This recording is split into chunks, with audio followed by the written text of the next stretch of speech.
Biglang sumampa sa Center Island ng kalsada ang motorsiklong yan sa Tabuk, Kalinga. Sumalpok ito sa isang tricycle. Batay sa investigasyon, 3 estudyante ang sakay ng motorsiklo. Dead on arrival sa ospital ang 2 sa kanila. Sugatan naman ang isa pang pasahero ng natamaang tricycle.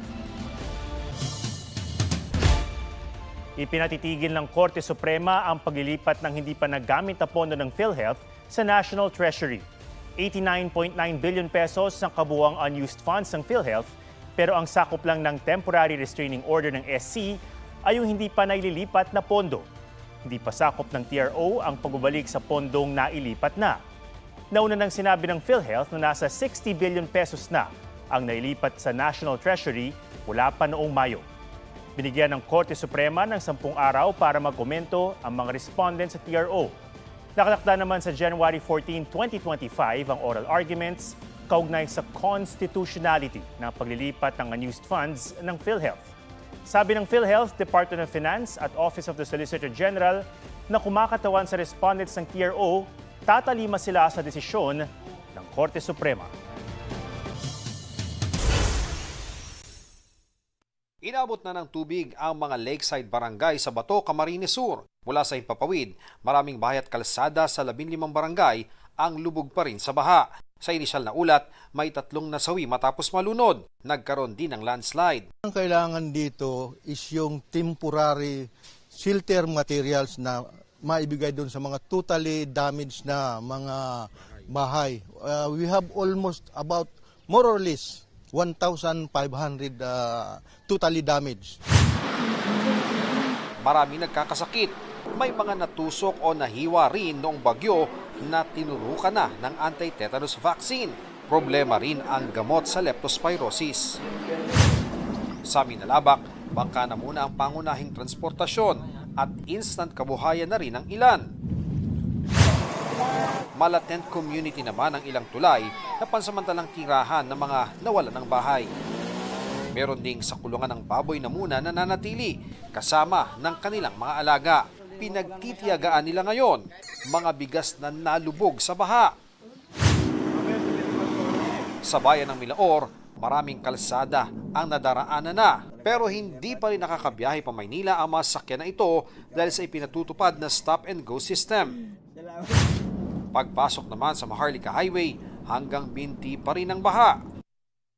Pero bumaba na raw yan mula sa hanggang bewang na tubig noong Sabado. Ang ilan sa baha na naglalaba ng mga putikang damit. Ganito naman ang sitwasyon sa Legazpi, Albay. Mahaba ang pila sa mga gas station. Pahirapan din ang supply ng petrolyo sa Virac, Catanduanes. May supply naman sa Bulan, Sorsogon, pero limitado lang sa 200 pesos bawat sasakyan ang pwedeng mabili. Ang problema sa supply dahil sa mga naantalang biyahe ng fuel trucks na naiipit sa boundary ng Camarines Sur at Albay. Sabi ng Department of Energy, nakapasok na ang kanilang fuel caravan sa Naga City at iba pang lugar sa Bicol Region, dala ang gasolina at LPG. Marami pa rin hindi madaanan sa OWAS Albay at mga lugar na walang kuryente. Libo-libo naman ang nawalan ng bahay sa bayan ng Jovelar. Sa Batangas, nawasak ang bahagi ng Talisay, Laurel, Agoncillo Road na nagdurugtong sa mga bayan ng Agoncillo at Laurel.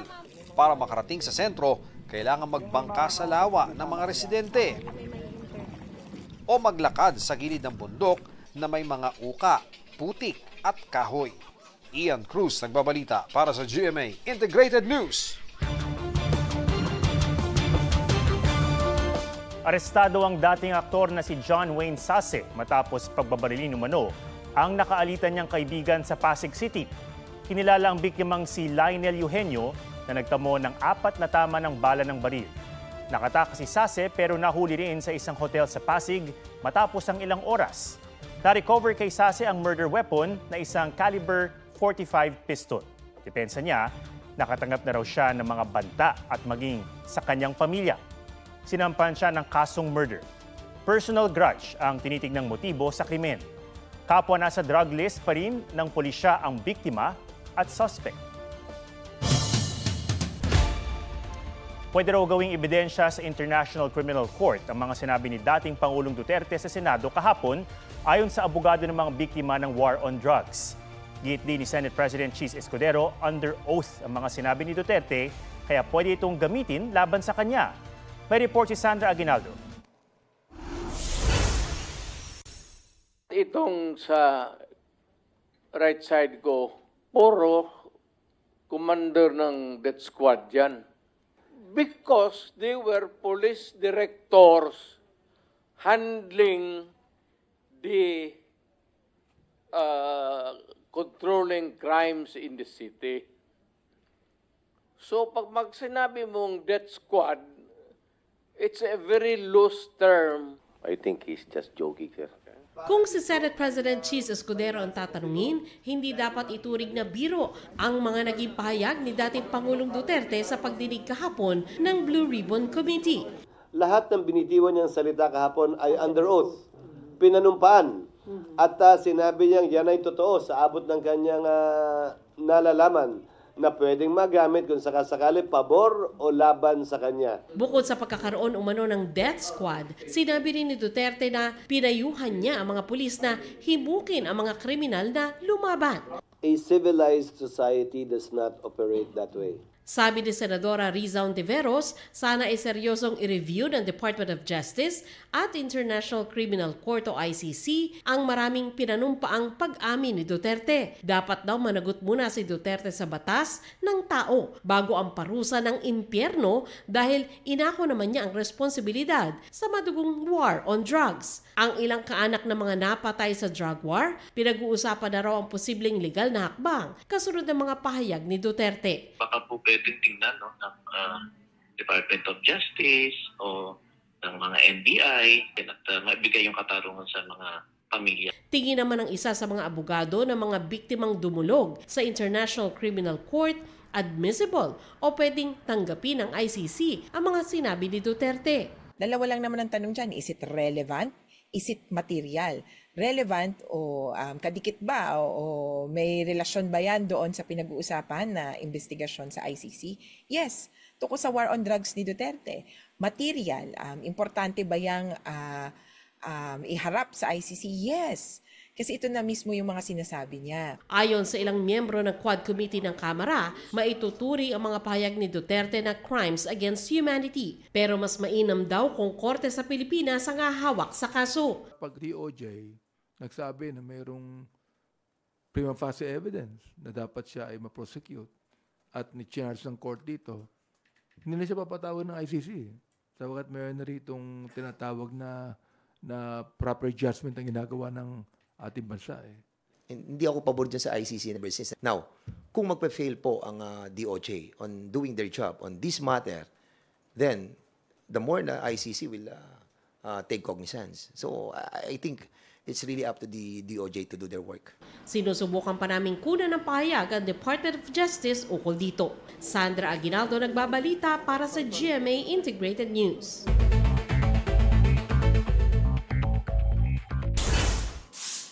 Ilang bahagi ng Luzon mawawala ng tubig sa undas break dahil sa maintenance activities ng Maynilad at Manila Water. Pangulong Bongbong Marcos inatasan ng Energy Regulatory Commission na pag-aralan ang pagpapatupad ng moratorium sa pagputol ng kuryente sa mga hindi makakabayad ng bill sa mga lugar na nasa state of calamity. Alice Guo, kinasuhan ng COMELEC ng material misrepresentation dahil nagsinungaling umano sa Certificate of Candidacy. Lumabas sa pagsusuri ng COMELEC na nag-match ang fingerprint ni Guo sa kanyang voting records sa fingerprint ng Chinese national na si Gu Huaping. Sinusubukan pa namin kunan ng pahayag ang kampo ni Guo. Mark Salazar, nagbabalita para sa GMA Integrated News. Sako-sakong buto ng mga yumao ang inalis sa mga puntod sa Talas Cemetery sa Caloocan. Inilipat ang mga buto sa mass vault. Ayon sa pamunuan ng sementeryo, buto ito ng mga yumao na matagal na umanong hindi nadadalaw. 5 taon lang kasi ang kontrata sa mga apartment type na nicho. Pagkatapos, ililipat ang mga buto sa stone vault at kailangang magbayad ng 100 piso kada taon. Kapag hindi yan nabayaran, ilalagay ang buto ng yumao sa mass vault. Layon daw nitong bigang daan ang mga bagong ililibing. Samantala, nagsimula ng dumagsa sa Parañaque Integrated Terminal Exchange ang mga luluwas ngayong undas. Ayon sa Land Transportation Office Region 5, nadadaanan na ang Milaor-Naga Road na binaha noon.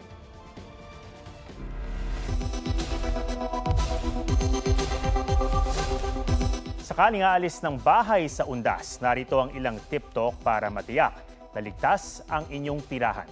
Tiyaking nakalock ang pinto ng bahay at ang mga bintana.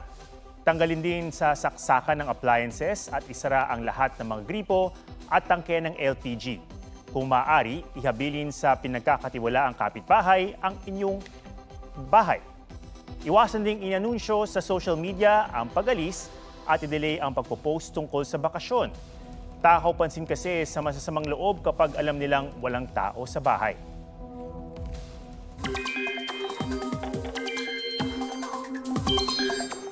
Patuloy na lumalakas ang Bagyong Leon habang tinutumbok ang Philippine Sea.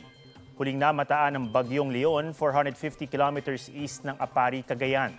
May taglayan na lakas ng hangin ng 155 kilometers per hour at bugsong aabot sa 190 kilometers per hour. Nakataas pa rin ang signal number 2 sa Batanes, Cagayan kasama ang Babuyan Islands, northern at eastern portions ng Isabela, Apayao, Kalinga, northern at eastern portions ng Abra, eastern portion ng Mountain Province at Ilocos Norte. Signal number 1 naman sa rest of Isabela, Quirino, Nueva Vizcaya, rest of Mountain Province, Ifugao, Benguet, rest of Abra, Ilocos Sur, La Union, eastern portion ng Nueva Ecija, Aurora, northern portion ng Quezon, kabilang ang Polillo Islands, Camarines Norte, northern portion ng Camarines Sur, at northern at eastern portions ng Catanduanes. Base naman sa datos ng Metro Weather, makararanas ng mas malakas na pag-ulan bukas ang Cagayan, Isabela, Cordillera, Ilocos Provinces, La Union, Pangasinan, at extreme northern Luzon kasama ang Batanes at Babuyan Islands. Sa gitna ng rumaragas ang baha na yan sa Spain, pahirapan ang pag-rescue sa mga natrap na driver sa loob ng sasakyan. Patagumpay naman silang nailigtas gamit ang helicopter. Ang tila simula ng fireworks display sa isang pista sa India na uwi sa pagsabog sa isang bahagi ng templo. Base sa investigasyon, nagmula ang pagsabog sa isang bahagi ng templo kung saan nakaimbak ang mga paputok. Kapag alamang walang permit ang pamunuan ng templo para sa fireworks display. Mahigit 150 ang nasugatan. Nagpapagaling na sila sa ospital.